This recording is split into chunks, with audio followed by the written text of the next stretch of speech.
نبی صلی اللہ علیہ وسلم کی طبیعت کچھ خراب رہنے لگی تھی. آپ صلی اللہ علیہ وسلم نے کچھ کام کیے ہوتے آپ بھول جاتے کہ میں نے کیے ہیں. بعض کام نہیں کیے ہوتے آپ سمجھتے کہ میں نے کیے ہیں. بعض دفعہ اپنی زوجہ کے ہاں جاتے بھول جاتے کہ میں ان کے ہاں گیا ہوں. بعض دفعہ جس کے ہاں نہیں جاتے تو آپ کے ذہن میں یہ ہوتا میں ان کے ہاں گیا ہوں. تو اس قسم کی بھول چوک کے واقعات ہونے لگے.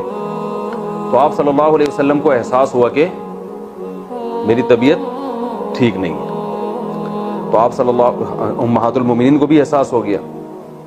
تو نبی صلی اللہ علیہ وسلم نے امی عائشہ رضی اللہ تعالی عنہ سے ذکر کیا کہ میں نے اللہ سے دعا مانگی تھی کہ میری اس مرض کو اللہ تعالیٰ ٹھیک کر دے. تو یہ بالکل صحیح احادیث ہیں جو میں آپ کے سامنے بیان کر رہا ہوں. تو رسول اللہ صلی اللہ علیہ وسلم نے فرمایا امی عائشہ سے کہ میں رات کو جب لیٹا ہوں بستر پہ تو دو فرشتے انسانی شکل میں میرے قریب آ کے کھڑے ہو گئے, ایک میرے سرہانے پر اور ایک میرے پاؤں کی طرف, اور دونوں کھڑے ہو کر آپس میں بات کرنے لگے. ایک نے کہا دوسرے فرشتے سے کہا کہ تمہیں معلوم ہے کہ محمد صلی اللہ علیہ وسلم کو کیا مرض ہے, ان کو کیا بیماری ہے؟ دوسرے نے کہا کہ ان پر جادو ہوا ہے.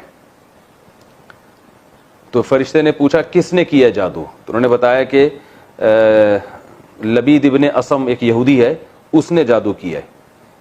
تو پھر ایک فرشتے نے, یہ کانورزیشن ہو رہی ہے آپس میں نا, جو انسانی شکل میں آئے تھے ان کی آپس میں بات چیت ہو رہی ہے. اس نے کہا کہ کہاں کیا ہے اور کیسے کیا جادو؟ تو انہوں نے بتایا کہ بھائی یہ جو کھجور کی چھال ہے نا اس پہ کیا ہے, اور اس کی جو کھجور کی ایک تانت ہوتی ہے, دھاگے ہوتے ہیں, ان دھاگوں پہ گرہیں لگا کے ان گرہوں پہ جادو پڑھ کے یہ نبی صلی اللہ علیہ وسلم پہ یہ جادو کیا گیا ہے. وہ تانت ہوتی تھی جس سے وہ جو تیر کی کمانیں بنائی جاتی تھیں پہلے زمانے, بہت مضبوط ہوتی تھی وہ. تو کھجور کی چھال پہ کیا ہے اور تانت پہ گرہیں لگا کے اس پہ پڑھ کے اس میں 11 گرہیں لگائی ہیں. تو وہ 11 گرہیں لگا کے اس پہ جو ہے نا کچھ پڑھ کے جادو کیا آپ صلی اللہ علیہ وسلم پہ. کہاں کیا ہے؟ تو بتایا کہ وہ بنو زریق کا ایک کنواں ہے, اس کنویں کے اندر اس جادو کو انہوں نے رکھا ہے.